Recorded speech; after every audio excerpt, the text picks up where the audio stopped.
In Cherokee County, where murders were rare, the Ferris family found themselves at the center of an exceptionally unusual one. Though love existed within their sprawling 10-acre estate, a constant undercurrent of drama defined them. The Ferris family is made up of Gary Ferris, the patriarch, Melody Ferris, the mother, and then there were 4 children, the oldest being Chris Ferris, then there was Scott Ferris, and then you have Emily, and then Amanda. Sibling rivalries, fueled by the looming inheritance of their successful commercial real estate attorney father, Gary Ferris, created deep-seated animosity.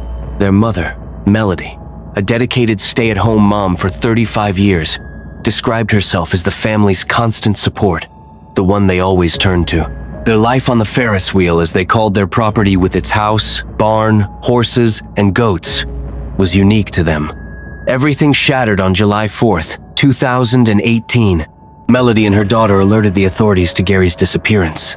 Given his health issues, a heart attack was the initial fear. As they searched the property, a growing unease settled upon them. Scott and another family member were by the burn pile, a place where they typically disposed of tree stumps and old firewood. Gary had even mentioned burning some debris there recently. It was then that bones came into view. The horrifying realization dawned. These were human remains. A frantic 911 call followed. Detective Daniel Hayes of the Cherokee County Sheriff's Office arrived on the 5th of July to an unprecedented scene, a human body in a burn pile. The extent of the fire damage was immediately striking. During the examination of the remains, a bullet was discovered lodged in a rib bone, instantly confirming this was no accident, it was murder. The investigation turned to the family. Anyone living on the property became a person of interest. The questions hung heavy in the air. How did Gary Ferris end up on the burn pile? Who shot him? With what weapon? And where? There were no immediate answers. The case, with its wealthy family and shocking crime, felt like a real-life Who Shot JR? A twisted family drama where the prize was not oil, but an inheritance. The victim, Gary Ferris, the family's larger-than-life patriarch, now reduced to skeletal fragments. Detective Hayes delved deeper into the Ferris family's life. Gary and Melody had been married for 38 years in their well-kept home on the 10-acre farm.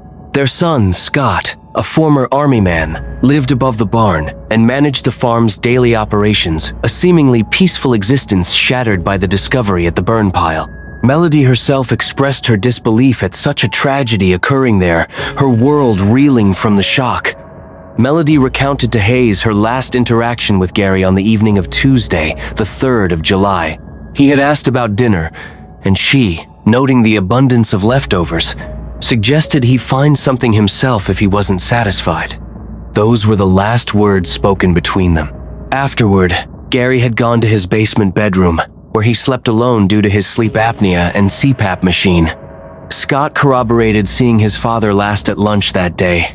He spent the rest of the day out with friends, returning home around 11:30 p.m. As he drove in, he noticed a distant glow. The burn pile was ablaze. This wasn't unusual, as it served as a place to discard yard waste, and Gary had mentioned burning some items there. The following day, the 4th of July, both Scott and Melody told investigators they didn't see Gary. This wasn't particularly alarming, as it wasn't uncommon for them to not cross paths during the day. It wasn't until the morning of the 5th of July that Melody realized Gary was missing. Her grandchildren, who had stayed overnight, asked to ride the RTV with their Big Daddy. When they couldn't find him, the adults, including daughter Amanda and soon-to-arrive son Chris, began searching. It was Scott who made the grim discovery at the burn pile. His words, "Oh, I found him," would forever be etched in their memories. The forensic team arrived, working late into the night to meticulously examine the ashes.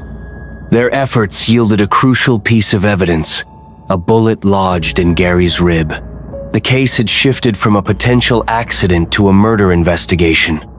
The burning of the body suggested a deliberate attempt to conceal the crime and destroy evidence. Investigators meticulously searched the house, barn, and even the pond. They found a shotgun in the house and several other firearms and ammunition in the barn. Both Melody and Scott agreed to hand swab tests for accelerants, which came back negative. Scott offered an intriguing detail to the detectives. A pistol he had recently seen in the basement was now missing. He also found it odd that his mother possessed his father's wallet, claiming she found it in the console of his car, a place Gary never usually left it. As Hayes continued his investigation, the dysfunctional dynamics of the Ferris family, the Ferris wheel, became increasingly apparent. A recorded conversation revealed Melody describing intense arguments between Gary and Scott, sometimes even turning physical, often stemming from Gary's controlling nature and Scott's hot temper. However, when detectives asked Scott for his theory on what happened, he surprisingly pointed suspicion directly at his mother.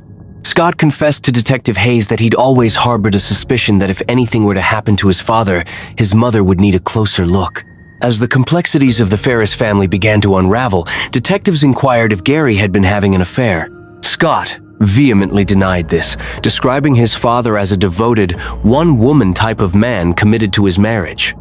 When Hayes posed the same question to Melody, she also denied any infidelity.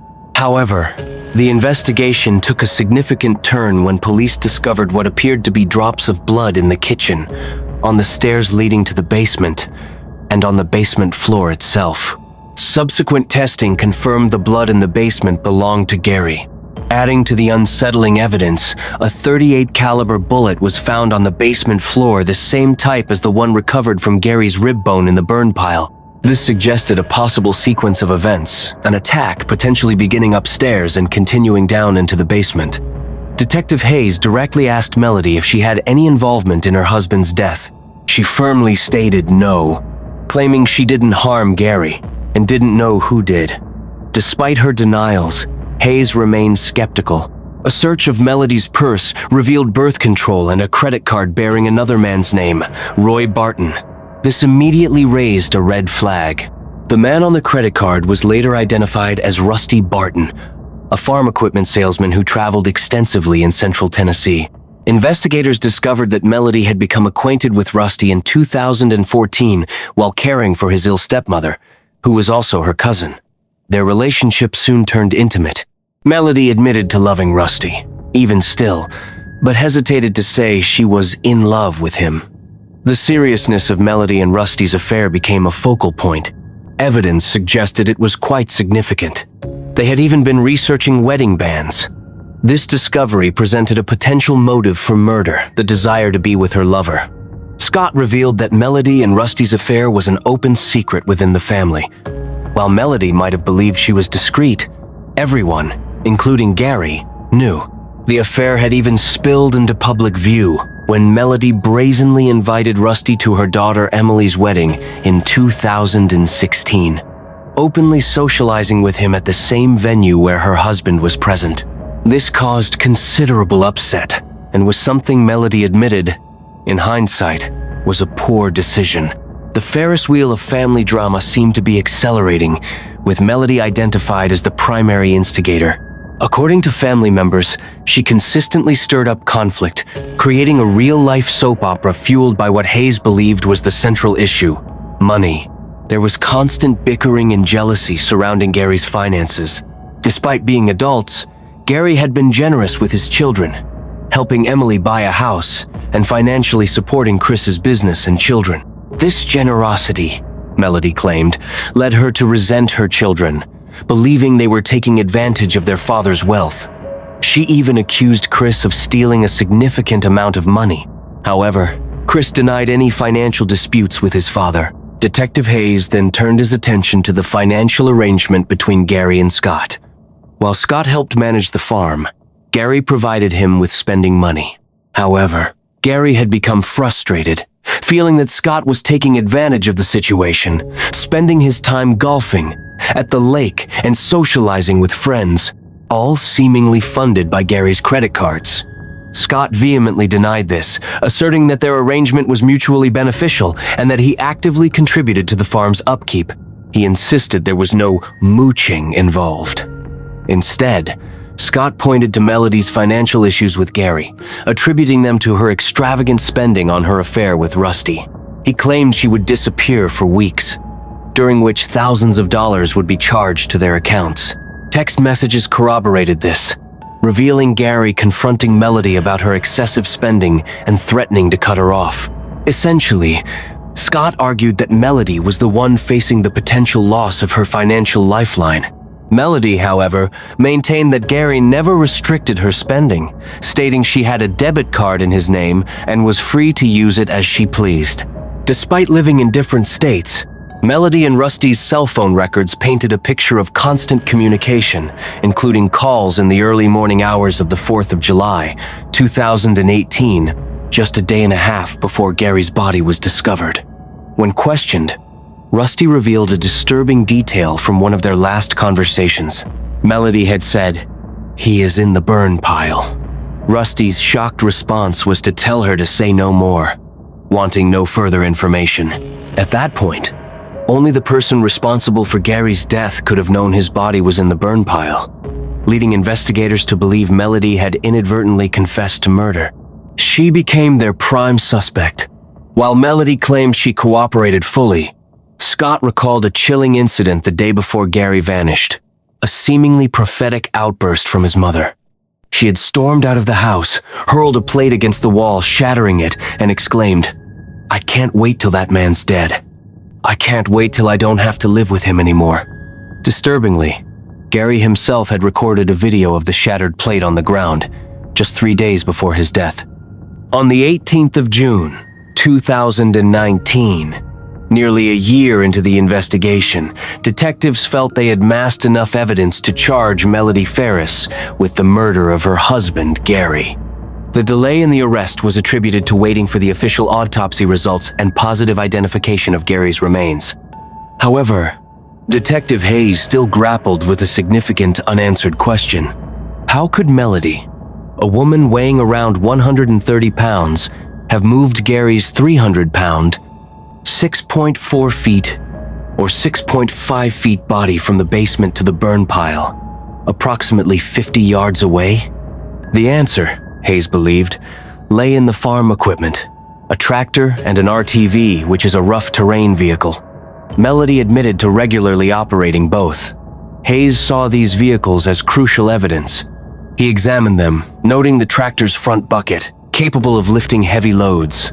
While tractor tracks were present all over the property, none definitively led directly to the burn pile. Examining the tractor and RTV, the forensic team discovered traces of blood on both vehicles. On the tractor, blood evidence matching Gary's was found in one area, though not in the front bucket. Interestingly, Melody's blood was found on a gear shifter of the RTV, but no blood was detected in the back of either vehicle. Detective Hayes also considered the possibility that Melody might have moved the body herself by rolling it downhill to the burn pile. However, investigators found no blood trail leading from the house to the burn pile, leaving this aspect of the crime a mystery. This mystery also perplexed prosecutors Megan Frankish and Jeffrey Fogus. While they were certain of Melody's guilt, the exact method she used to transport Gary's body to the burn pile remained unclear. They reasoned that as a farm girl, she was likely resourceful, and the how was less important than the undeniable fact that Gary's remains were there. The case took over 5 years to reach trial, a period that deeply fractured the Ferris family. 3 of the children, Chris, Scott, and Emily, were convinced of their mother's guilt. However, the youngest, Amanda, steadfastly believed in Melody's innocence, a loyalty Melody deeply appreciated. When the trial finally commenced in October 2024, the prosecution presented a confident case to the jury. They asserted that Melody Walker Ferris was the killer, driven by a potent cocktail of motives: money, a desire for a new life with her lover, Rusty Barton, and sexual freedom. They argued that Melody wanted Gary dead to inherit his multi-million-dollar assets. Melody vehemently denied any knowledge of their financial situation. The prosecution theorized that on the evening of the 3rd of July, a fight erupted in the kitchen, during which Melody shot Gary. As he attempted to escape downstairs, she shot him again. They pointed to a blood trail leading from the kitchen down the stairs, emphasizing that the blood never left the house. In their opening statement, the defense team attacked the prosecution's narrative, offering a benign explanation for the blood droplets. Gary had been bitten by one of Melody's dogs on the ankle and was bleeding as he walked down the stairs. They argued that the tiny droplets were inconsistent with a gunshot wound, which would have produced significantly more blood. Amanda was expected to testify about seeing this wound on her father's leg. The defense further argued the impossibility of Melody, given her size, moving Gary's large body to the burn pile. They also raised questions about the missing murder weapon. In a surprising twist, the defense presented an alternative suspect, Melody's own son, Scott, suggesting his motive was financial gain through inheriting the property.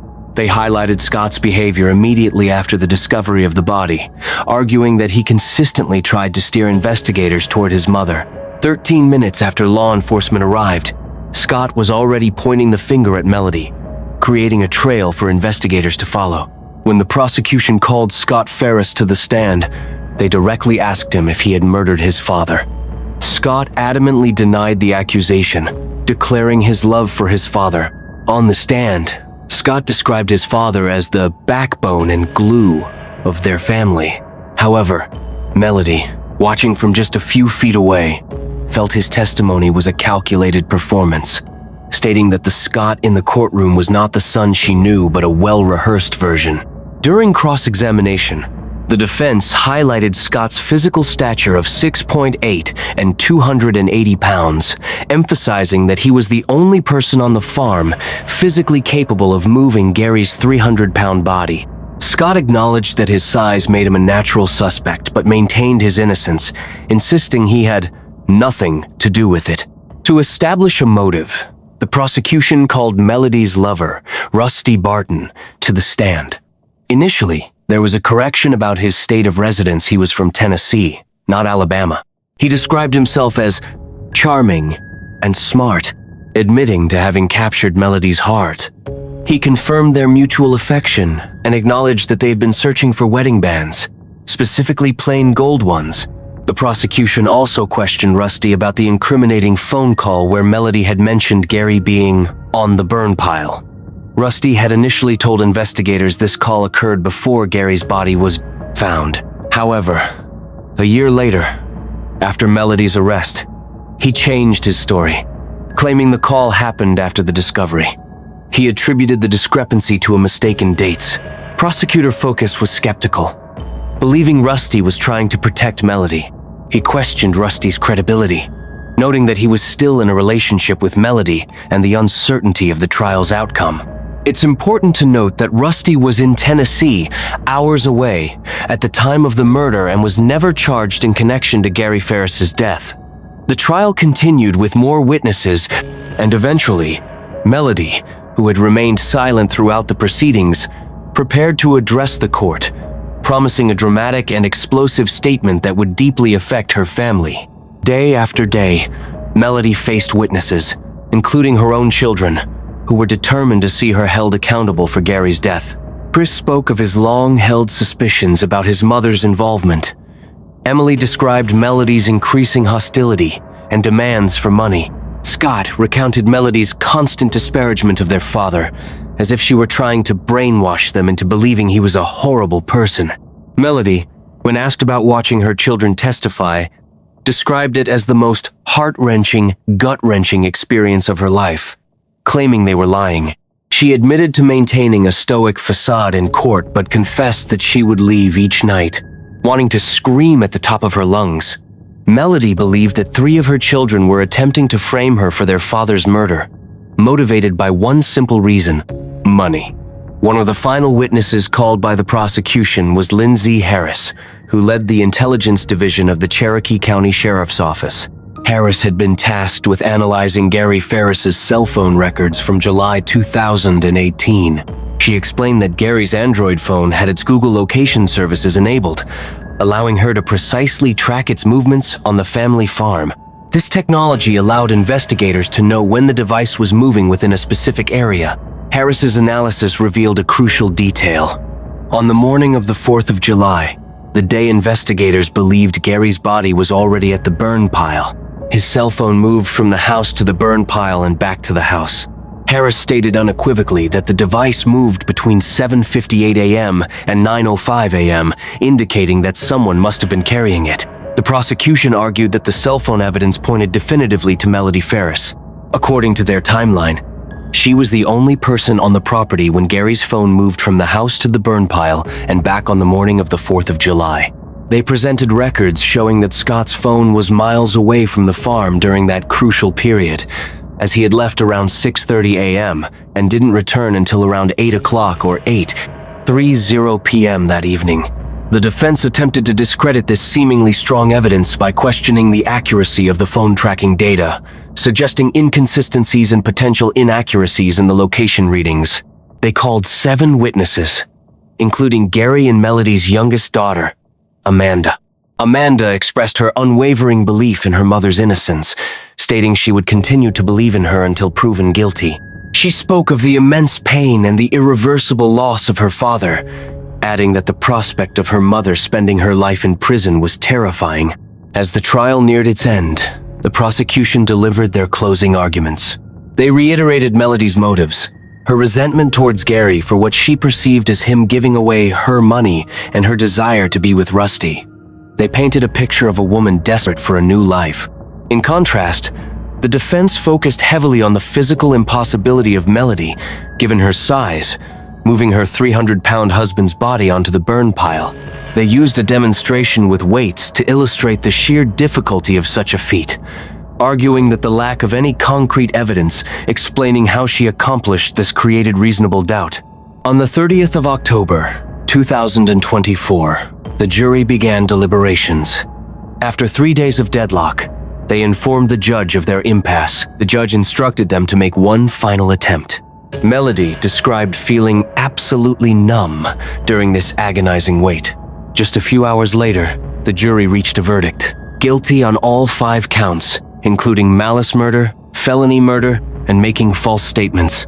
Melody described the verdict as horrible, recounting her immediate transfer to jail and the feeling of being alone and in the fetal position.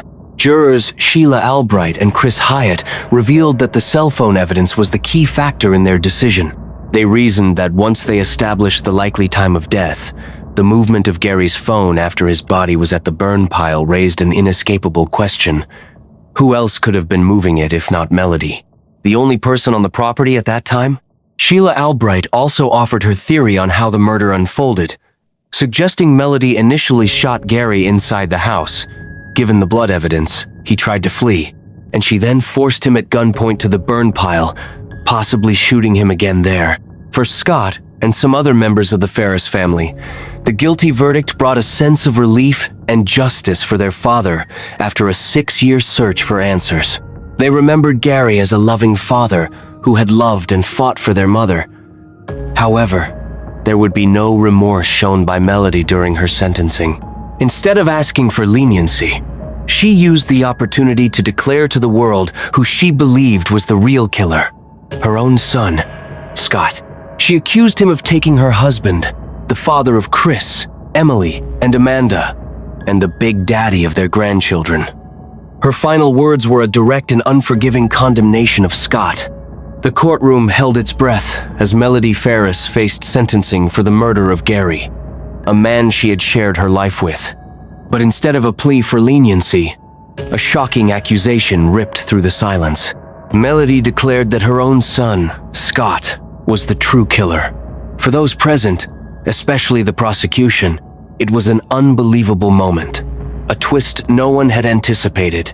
Scott, seated with his family, could only stare in stunned disbelief as his mother leveled this devastating charge, each word feeling like a final, cruel blow. Even the judge, David Cannon, was taken aback, attempting to cut her off, but Melody pressed on, desperately urging the court to overturn the verdict and deliver justice to the correct person, her son. In a chilling statement, she expressed a desire to witness Scott's downfall. However, the court's judgment remained unchanged. Melody Ferris was led away in chains, sentenced to life in prison with the possibility of parole after 30 years. along with an additional 5 years for concealing Gary's death and lying to the police. Notably, she had chosen not to testify during her trial, opting instead to share her version of events with the news. Reflecting on the extraordinary courtroom scene, an observer remarked on its unprecedented nature. In her televised interview, Melody vehemently denied her guilt, stating unequivocally, "I didn't do this. I know who did. And it's our son, Scott." Scott, in turn, adamantly refuted his mother's accusations, asserting his innocence and declaring Melody the sole perpetrator. When questioned about his mother's motive, Scott suggested he was an easy target due to living on the property and his military background. Melody claimed her silence until that point was out of loyalty to her son, a loyalty she said her own deceased mother had urged, even suggesting Melody take the blame. Now, however, she asserted that her role as Scott's protector was over. She alleged that Scott had orchestrated everything to inherit the property, believing it to be the perfect murder. Understandably, the interviewer questioned the optics of a mother seemingly willing to sacrifice her son. Melody responded that this situation was her worst nightmare, maintaining that Gary was planning to financially cut off Scott, a fact Gary had apparently made known. Scott, however, disputed this, stating his father had never issued such an ultimatum and even asked him to leave some work on the property. Melody also claimed to have told a detective about seeing Scott near the burn pile where Gary's remains were found the day before. The detective, however, denied this. Scott's perspective was that his mother, facing a life sentence, had nothing to lose by making outlandish and unprovable claims. Despite her grim sentence, Melody clung to the hope of future freedom, envisioning herself one day sitting behind her son in court. To those who believed she deserved her fate, she insisted on her innocence and urged her mother to confess and cease her accusations. Scott echoed this sentiment, expressing his bewilderment at his mother's actions and the enduring pain they had caused.